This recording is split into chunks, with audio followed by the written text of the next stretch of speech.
Hello everyone, वापस से आप सभी के सामने लेकर के आए हैं एक नई वीडियो जो कि है आज आपका ऑब्स एंड गायनी का नीट पीजी रिकॉल। स्टार्ट करते हैं। Number one question, that is a young lady presents with the history of amenorrhoea of 12 weeks, pain in lower abdomen, bleeding per vaginam. Examination में uterus 12 week size का दिख रहा है, ऑस closed है और bleeding per वजाइनम मिल रहा है, तो डायग्नोसिस क्या हो सकती है? अगर आप ध्यान से देखें तो ऐसा एक थ्रेटन्ड अबॉर्शन है जिसमें ऐसा होता है, ऑस क्लोज्ड है और आपको up to 20 weeks of gestation तक ब्लीडिंग पर वजाइनम देखने को मिल सकती है विद एब्डोमिनल पेन। इसके अलावा और सभी में ऑस क्लोज सही है, सिर्फ एक कंप्लीट वाले में है बट इसमें लिखा गया है कि बियॉन्ड 20 वीक्स। नेक्स्ट है आपका, a pregnant women in the third trimester present to the clinic for a routine prenatal checkup. During the examination, the obstetrician notes the usually low level of amniotic fluid around the fetus. And if it is concerned, the importance of amniotic fluid index के बारे में अगर हम बात कर रहे हैं तो उसके फंक्शंस क्या क्या हो सकते हैं एमनियोटिक फ्लूइड के, एक्सेप्ट मतलब सभी हैं, उनमें से कौन सा नहीं है। तो आप अगर देखें तो इसमें provides protein to the fetus एक ऑप्शन था जो कि नहीं होता है। अलग काम इसके क्या क्या हैं, लंग का डेवलपमेंट कराना, सिमेट्रिकल एक्सटर्नल ग्रोथ कराना एम्ब्रियो की, फीटल में वाटर एंड इलेक्ट्रोलाइट बैलेंस करवाना और असिस्ट करना regulation of the fetal body temperature, ये सभी एमनियोटिक फ्लूइड के काम हैं। Next, a 32-year-old woman with two live children was brought to the emergency with a history of missed period for 15 days. Spotting 7 दिन से थी, pain in abdomen था since 8 our से। पेशेंट की पल्स 120 बीट्स पर मिनट दिख रही थी, parallel 2+ दिख रहा था, systolic BP 80 millimetre of mercury था। टेंडरनेस थी एब्डोमेन पे और सर्वाइकल मूवमेंट स्टैंडर्ड थे। यूटरस एंटीवर्टेड था, बल्की था एंड सॉफ्ट था। और एक चीज़ और इसमें बताई गई कि fullness of pouch of Douglas है, तो इसका किस चीज़ से सफ़र कर रही होगी हमारी पेशेंट। इट सीधा सीधा इसका आंसर आपका बनता है रप्चर्ड एक्टोपिक प्रेगनेंसी, जिसमें कि क्लासिकल टाइप्स आपके दिए गए थे जो कि मैंने लास्ट की लाइन में डिस्क्राइब करे हुए हैं। और इसमें अदर सिम्टम्स है एब्डोमिनल पेन, एमेनोरिया। नेक्स्ट है, अ 28-year-old female presented with the routine prenatal screening. Her gestational age is 16 weeks. Ultrasound examination में सिंगल फीटस दिख रहा है, डिक्रीज नेसल ब्रिजेस है उसका। अगर AFP टेस्टिंग करवाया हुआ है सीरम का, तो कौन सी कंडीशन इसमें से जो AFP टेस्टिंग में दिखती है जिसमें AFP का लेवल डाउन रहता है, दैट इज अल्फा फीटोप्रोटीन जिसमें नहीं बढ़ रहा है, वो है डाउन सिंड्रोम। अगर मैं इसके एग्ज़ाम की पॉइंट ऑफ व्यू से बात करूं तो AFP और SCG का जो लेवल है, डाउन में AFP लो है और SCG हाई है, बाकी सब में लो दिखा रहा है और न्यूरल ट्यूब में हाई AFP है। So answer will be down syndrome. Next जो हमारे क्वेश्चन है, आगे बढ़ते हैं उसकी तरफ को, that is 32-year-old women present to the emergency department, 34 weeks पे आई है। Onset of generalize tonic clonic seizure है, BP 170/110 है और डिपस्टिक टेक्स्ट किया गया है। तो इसमें सबसे पहले क्या मेजर करना है, इसमें हमें देखना है पेशेंट का एयरवे। तो we have to care of the airway of the patients. क्यों? अगर सिक्योर्ड एयरवे होगा, ऑक्सीजन थेरेपी सही होगी, तो patient in case of eclampsia, eclampsia में क्या होगा, पेशेंट का एयरवे मैनेजमेंट ही मेनली क्रिटिकल रोल देता है और पेशेंट की वेलबींग को डिफाइन करता है। और एक्लेम्शिया सीवियर कॉम्प्लिकेशन होती है प्रेगनेंसी की। अगर पेशेंट को टोनिक क्लोनिक सीजर आ रहे तो हमें उसका एयरवे बहुत अच्छे से मेंटेन करना पड़ेगा। नेक्स्ट आपका क्वेश्चन है, 34 year pregnant women, patients present high है 36 वीक पे एंड एग्जामिनेशन में फंडल हाइट मेजर्स करी स्मॉल फॉर जेस्टेशनल एज पे, मतलब कि ओलाइग्रो हाइड्रोएमनियोस हो सकता है। AFI है उसकी 5 सेंटीमीटर और देखने पे देख रहे हैं यूट्राइन हाइट होती है 16 वीक साइज में दिख रही है, तो इसकी डायग्नोसिस क्या हो सकती है? आंसर है इसका रीनल एजेनेसिस। नेक्स्ट है, 28-year-old प्राइमरी ग्रेविडा आती है टर्म पे, एक्टिव लेबर पे, फीटल +2 है, पेरिनियम फुली स्ट्रेच्ड है कॉन्ट्रैक्शन के टाइम पे, ऑब्स्टेट्रिशियन एंटिसिपेट कर रहा है इंस्ट्रूमेंटल डिलीवरी के लिए। तो ड्यूरिंग दिस डिलीवरी क्या क्या ऑप्शन हमें एपिजियोटमी में रखना चाहिए? एपिजियोटमी में जो आपका टीयर है वो एक्सटेंड हो रहा है स्फिंक्टर तक और रेक्टम तक। एनल स्फिंक्टर से रेक्टल मिकोसा उसमें इंटैक्ट दिख रही है, तो ये कौन सी स्टेज कहलाई जाएगी एपिजियोटमी की? तो अगर हम इसका क्लासिफिकेशन देखें, आप देखिएगा फर्स्ट डिग्री में क्या हो रहा है कि स्किन और सबक्यूटेनियस टिश्यू देखते हैं, सेकंड में आपका एक्सटेंड हो रही है फेशिया और पेरिनियल मसल्स तक, थर्ड में इंजरी एक्सटेंड हो रही है पेरिनियल मसल्स पे भी और इन्वॉल्व कर रही है some part of the fibres of anal sphincter muscles को भी। So the answer will be the third degree tear of episiotomy. ठीक है। नेक्स्ट क्वेश्चन है, 32-year-old present with antenatal clinic में आई है, मिस्ड पीरियड की हिस्ट्री है एंड उसके बाद पॉजिटिव प्रेगनेंसी टेस्ट आया, 8 वीक्स अगो उसको लास्ट मेंस्ट्रुअल साइकिल हुई थी एंड वो हाइपोथायराइडिज्म का केस है, तो ट्रीटमेंट चला था लिवोथायरॉक्सिन से। एग्जामिनेशन में बीपी 130/80 आ रहा है और thyroid function test are within normal limits. Ultrasound में ये सिंगल है, इंट्रायूट्राइन जेस्टेशनल सैक दिख रहा है और हेड भी दिख रहा है, पोल भी दिख रहा है, हार्ट बीट भी विजिबल है। तो पेशेंट क्या हो रहा है, उसके चेंजेस जो भी प्रेगनेंसी में आ रहे हैं उसके लिए कंसर्न्ड है। सो जो भी चेंजेस आपके प्रेगनेंसी में आ रहे हैं वो कौन कौन से हैं, और उसके अलावा ऐसा कौन सा चेंजेस नहीं होता है प्रेगनेंसी के टाइम पे, वो आपको अभी ऑप्शंस देखते हैं उसमें देखेंगे। तो फर्स्ट थिंग ऑप्शन से इंक्रीज स्ट्रोक वॉल्यूम जो कि होता है, कार्डियक आउटपुट बढ़ता है, इंट्रावेस्कुलर वॉल्यूम भी बढ़ता है, बट पेरिफेरल वेस्कुलर रेजिस्टेंस बढ़ता है कि नहीं बढ़ता है? No, there will be increase peripheral vascular resistance. इसका करेक्ट आंसर रहेगा जो कि नहीं होता है आपके प्रेगनेंसी के चेंजेस पे। So answer the D option इसका रहेगा। अब क्यों ऐसा हो रहा है वो देखते हैं। अब ऑल द 3 पैरामीटर जो ABC में आपको दिखाए थे वो बढ़ते ही बढ़ते हैं, बट अगर मेन हार्मोन प्रोजेस्टेरॉन है तो इसका काम क्या होता है, ये स्मूथ मसल रिलैक्सेंट होता है, ठीक है। और इसकी वजह से पेरिफेरल वेस्कुलर रेजिस्टेंस कम होना चाहिए during the pregnancy, not to be increased. So answer D will be the right option. Next है, प्रेग्नेंट वुमेन 3rd ट्राइमेस्टर में आई है एंटीनेटल क्लिनिक में रूटीन चेकअप के लिए। NST किया गया था और एक्सपीरियंस कर रही थी कि drop in a fetal heart rate that was typically less than 2 minutes के लिए। तो यूजुअली एसोसिएटेड किसके साथ होगा? This is the classical example of variable deceleration, जिसमें आपको दिया जाता है कि abrupt in onset less than 30 second का देखने को मिल रहा होता है, और most common type of deceleration ये होता है। नेक्स्ट है, a mother comes with the history of antenatal fetal death due to the neural track defect, and उसके बाद अमाउंट ऑफ फॉलिक एसिड हमें उसमें कितना देना चाहिए, जिस भी मदर्स की हिस्ट्री है एंटीनेटल टाइम पे न्यूरल ट्यूब डिफेक्ट की प्रीवियस पाइट पे। तो इसकी डोज क्या होगी, दैट इज़ 4000 माइक्रोग्राम पर mg, या 4 mg आप देख सकते हो। देखिए 4000 तो नॉर्मल प्रेगनेंसी जिसकी आपकी होती है फोलेट की रिक्वायरमेंट 4 माइक्रोग्राम है, और प्रेगनेंसी विद प्रीवियस हिस्ट्री में 4000। नेक्स्ट है आपका G3P2 प्रेग्नेंट लेडी है, 18 वीक जेस्टेशन पे आई है जेनेटिक काउंसलिंग के लिए। अगर उसकी हिस्ट्री है 2 किड्स की विद द थैलेसीमिया मेजर, तो हमने उसके लिए क्या एडवांटेज या कौन सी इन्वेस्टिगेशन देखनी, दैट इज़ एमनियोसेंटोसिस। नेक्स्ट है, प्रेग्नेंट वुमेन आई है 34 वीक्स पे ऑब्स्टेट्रिक क्लिनिक पे, इंक्रीज एब्डोमिनल डिस्कम्फर्ट हो रहा है, ब्रीदिंग डिस्कम्फर्ट है, उसके अलावा फंडल हाइट लार्जर दिख रही है जेस्टेशनल एज से, और आपने उसका एमनियोटिक फ्लूइड इंडेक्स देखा है। सो ये कंडीशन सभी के साथ एसोसिएटेड है, एक्सेप्ट इसमें आपको देखना होगा कौन सी ऐसी कंडीशन हो सकती है जो कि इस चीज़ से एसोसिएटेड नहीं है। तो अगर इसका आंसर हम देखेंगे, इसका आंसर कहलाएगा आपका बायलेटरल रीनल एजेनेसिस में। क्यों? क्योंकि फीटल यूरिन क्या होता है, कंट्रीब्यूटर होता है AFU एमनियोटिक फ्लूइड का 20 वीक के बाद में। अगर रीनल एजेनेसिस हो जाएगी तो डिक्रीज हो गया और नो यूरिन मिलेगा आपको, तो दैट इज़ द ओलाइगोहाइड्रोएमनियोस देखने को मिल जाएगा।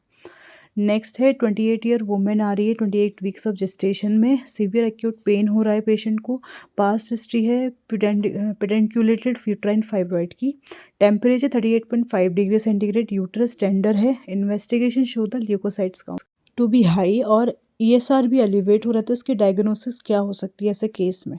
ऐसे केस में इसकी डायग्नोसिस बनेगी red degeneration of the fibroid में। क्यों आपका हो सकता है? क्योंकि टॉर्जन है, इम्पैक्शन अगर आपको देखना मिल रहा है, और पेन इसका मोस्ट कॉमन कॉम्प्लिकेशन होता है फाइब्रॉइड का इन प्रेगनेंसी में।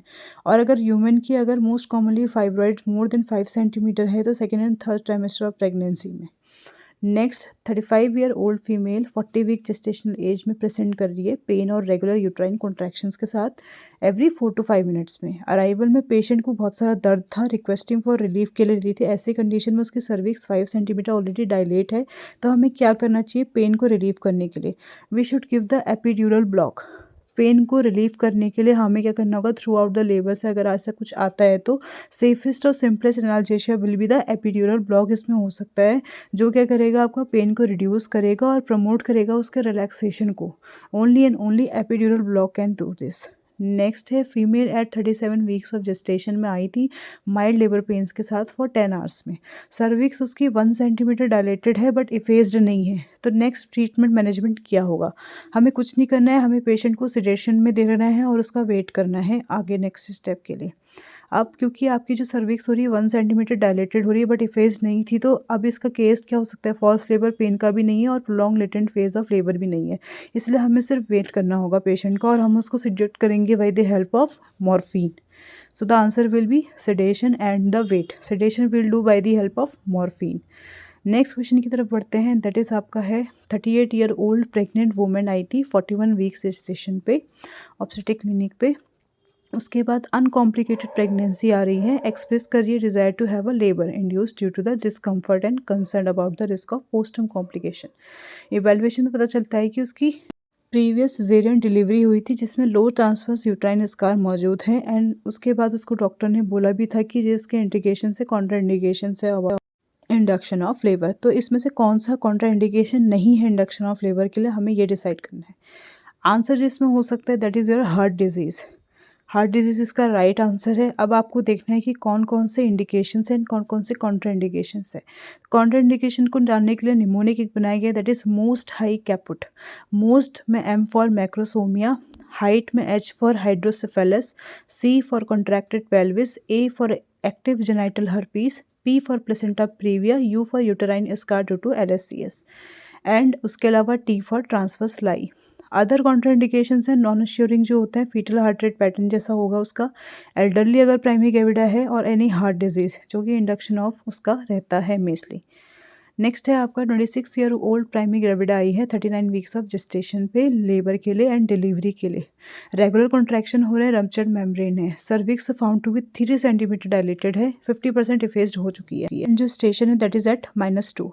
फीटल हार्ट रेट अगर देखेंगे तो उसका श्योर करना है कौन कौन सी मेन चीज़ आपकी फर्स्ट स्टेज ऑफ लेबर पे आती है, उसके अलावा ऐसा कौन सा नहीं है जो नहीं आता। So in first stage of labour पे आपका ऑनसेट ऑफ लेबर पे 4 स्टेप्स मिली स्टेजेस आती हैं। फर्स्ट में सर्वाइकल डायलेटेशन, सेकंड में expulsion of the foetus, third में expulsion of the foetus to expulsion of the placenta and fourth में 1 hour postpartum thing. Next है 28 year old women gravida 2 para 1 present to the emergency department after delivering the healthy baby boy. Uncomplicated vaginal delivery हो रही है उसकी। Shortly after delivery उसको experience किया excessive bleeding से। उसका ऑलरेडी 800 ml ब्लड लॉस हो चुका है। वाइटल्स भी उसके heart rate 110 beats per minute है। बीपी भी उसका स्लो जा रहा है। टेम्परेचर 37.2 है उसका। तो ये पता होना चाहिए कि PPH का केस है, इसमें हमें क्या क्या चीज़ें करनी चाहिए और क्या नहीं करनी चाहिए। तो एक्सेप्ट लिखा है, answer will be the uterine massage. All 3 A, C, D were the options of management of the postpartum haemorrhage, जिसमें इंजेक्शन ऑक्सीटोसिन हम दे सकते हैं। कंट्रोल क्लॉट एक्शन से हम प्लेसेंटा की डिलीवरी करवा सकते हैं और इंटरमीडिएट असिस्टेंस हम करते रहे यूटेराइन टोन का। नेक्स्ट जो आपका हम देखेंगे नेक्स्ट थिंग जो आपका हो सकता है यूटेराइन मसाज के बारे में, क्योंकि अब WHO treatment of postpartum haemorrhage में अब रिकमेंड कर रही है यूटेराइन मसाज को, जो पहले की अभी नहीं हुआ था। और WHO ने पहले uterine massage as an indication नहीं दिया गया था।